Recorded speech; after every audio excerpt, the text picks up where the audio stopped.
Shalom pessoal, estou aqui para fazer mais um vídeo para o canal. Nesta ocasião quero estar fazendo menção a respeito de um texto que se encontra no livro de Salmos, Salmo do número 8 e o versículo do número 5, na parte A do verso especificamente, que segundo duas traduções bíblicas a qual estarei fazendo a leitura, trazem as seguintes leituras. Diz assim, a versão bíblica primeiramente a ACF, ao meio de corrigir fiel diz, pois pouco menor o fizeste do que os anjos. Já a versão bíblica Ara diz assim, fizeste-o no entanto, pois por um pouco menor do que Deus.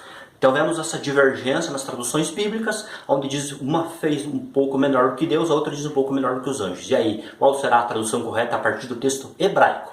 Bem, antes de darmos continuidade a este vídeo, convido você a se inscrever no nosso canal, deixar seu like e seus comentários. Estarei fazendo este vídeo devido também que, quando eu não tinha ainda canal no YouTube, em certa feita eu perguntei a dois canais de hebraístas qual seria uma melhor tradução mais coerente, mas eles deixaram a desejar, visto que simplesmente citaram traduções. E isso fica muito vago diante daquilo que a proposta que o texto pode nos oferecer. Lembrando que ninguém é obrigado a concordar com o que eu estarei apresentando aqui a partir de uma análise morfossintaxe do texto em hebraico.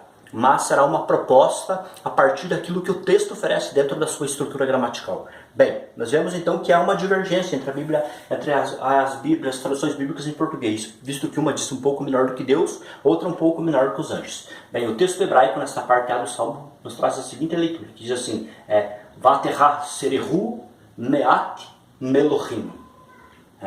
Que traduzido agora e analisando, dentro da proposta do texto, da morfossintaxe do texto, nós temos a seguinte leitura, a seguinte tradução, que primeiramente nós temos um verbo, com uma conjunção vav, e este verbo está conjugado no tronco pial, na segunda pessoa do masculino singular, no tempo vai que tola, onde descreve uma ação completa, introduzindo no caso como a oração principal deste texto. E nós temos também um sufixo na terceira pessoa do masculino singular, que traduzindo essa primeira parte, esse primeiro verbo, que nós podemos traduzir assim,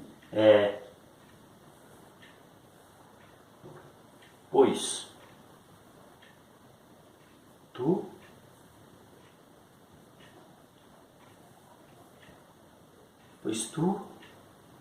não, vou tirar esse aqui melhor, vamos propor conforme está no texto, pois tu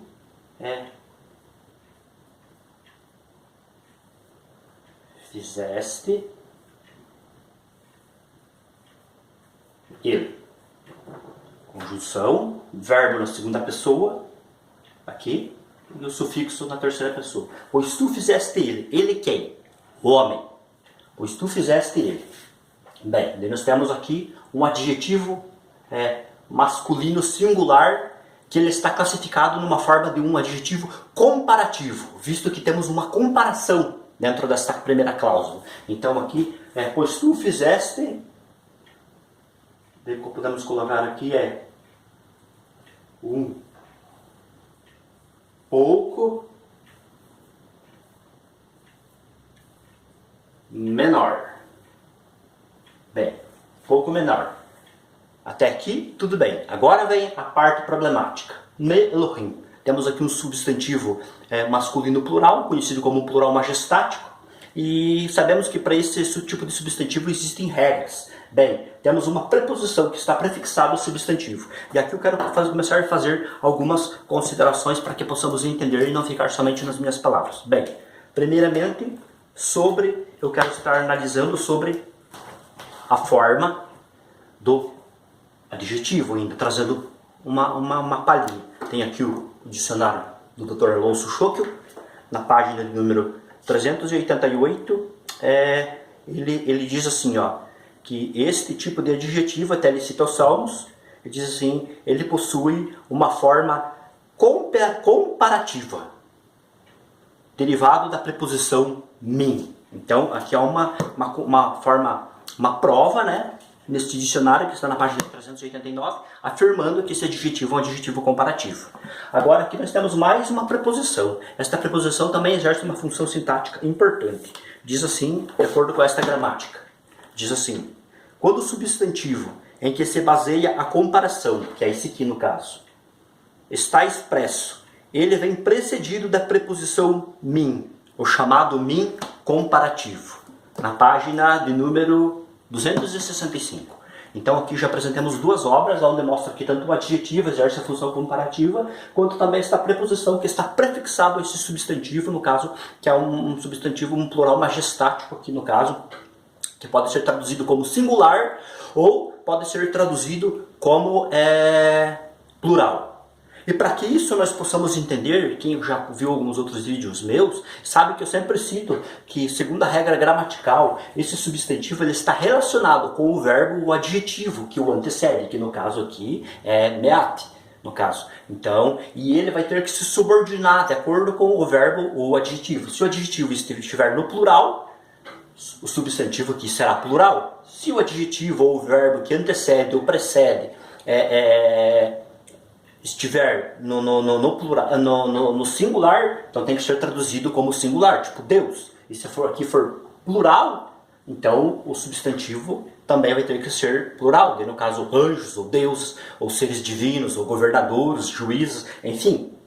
E aqui entra o ponto X da questão. Quando paramos para observar primeiramente esta regra gramatical, observe um detalhe. Esse adjetivo aqui, ele é um adjetivo masculino singular comparativo, fazendo uma comparação entre ele, o ser humano, no caso, e o ser divino.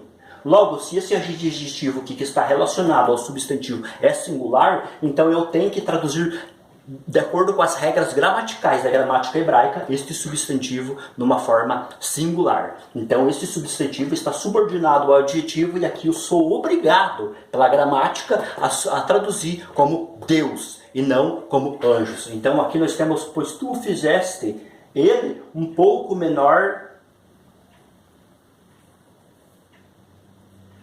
que Deus. Essa é a tradução correta que o texto hebraico nos oferece e nos proporciona. Eu analisei o manuscrito do Mar Morto, na Hal Hever 5/6, e ele também traz a mesma base. É um manuscrito datado em torno de 100 a.C. Então nós temos evidências tanto no texto massorético quanto no manuscrito do Mar Morto, trazendo essa proposta de tradução, que é essa aqui: pois tu fizeste ele um pouco menor que Deus. Uma tradução literal dentro da estrutura morfossintaxe do texto. Bem, para não ficar ainda só nas minhas palavras, eu quero apresentar aqui o léxico do Benjamin Davison. Na página de número 160, ele diz assim, sobre a questão de Elohim. Ele diz assim, uso 1 como artigo, faz referência a Deus, ao Deus verdadeiro. Uso 2 pode fazer referência a ídolos ou deuses. Uso 3 pode fazer referência a anjos, vírgula. Daí diz assim, em Salmos 8:6, Elohim, no sentido singular, é referente a Deus e é seguido de verbo ou adjetivo do singular. E ele cita aqui ainda o Salmo de número 8 e o versículo de número 6 como base. Aqui, entendeu? Então, ele cita ainda como base, ele toma o Salmo do número 8 e o versículo do número 6. O léxico de Benjamin Davison afirma que a melhor tradução aqui, e lembrando que ele é um lexicógrafo, é uma autoridade no assunto, a melhor tradução é Deus. A tradução de Schockel também propõe essa daí de acordo com isso daqui. E ainda aqui, eu tenho uma outra aqui, esta obra aqui, que é Exegese de Exposição de um hebraísta também, Robert Krishome. Ele diz assim, interessante uma análise que ele faz. Na página de número 177, ele diz assim, Salmos 8:5 deve ser traduzido como, da seguinte forma: tu lhe deste uma posição um pouco inferior a Deus. Tu o coroaste de honra e majestade. Ele diz assim, o versículo descreve a posição elevada da humanidade como vice-regente de Deus. A primeira linha fala da posição da humanidade em relação a Deus. A segunda retrata da honra relacionada a esta posição. Então a própria estrutura da poesia do texto, a estrutura gramatical, a estrutura morfossintaxe, favorece que a melhor tradução aqui é: pois tu fizeste um pouco menor que Deus. Esta é a leitura que o texto hebraico nos fornece. Então, a versão bíblica Ara está de acordo com o texto hebraico. Já as outras leituras que trazem a tradução anjos, um pouco menor do que anjos, eles seguiram a tradução da Septuaginta, que traz a expressão angelos, um pouco menor do que os anjos. Então, esta é leitura que nos propõe o texto hebraico diante da estrutura morfossintaxe do texto e das obras acadêmicas a qual nós apoiamos para não ficar somente embasado na minha fala. Bem, esta é a proposta, eu deixo aqui esse vídeo para você, espero que seja esclarecedor para o teu entendimento. Deus abençoe sua vida, lembrando que você não precisa concordar comigo a respeito disso. Somente eu trouxe aqui uma leitura e uma proposta de acordo com o que o texto hebraico e os hebraístas se propõem harmonizado dentro da estrutura morfossintática do texto. Deus abençoe sua vida, até o próximo vídeo.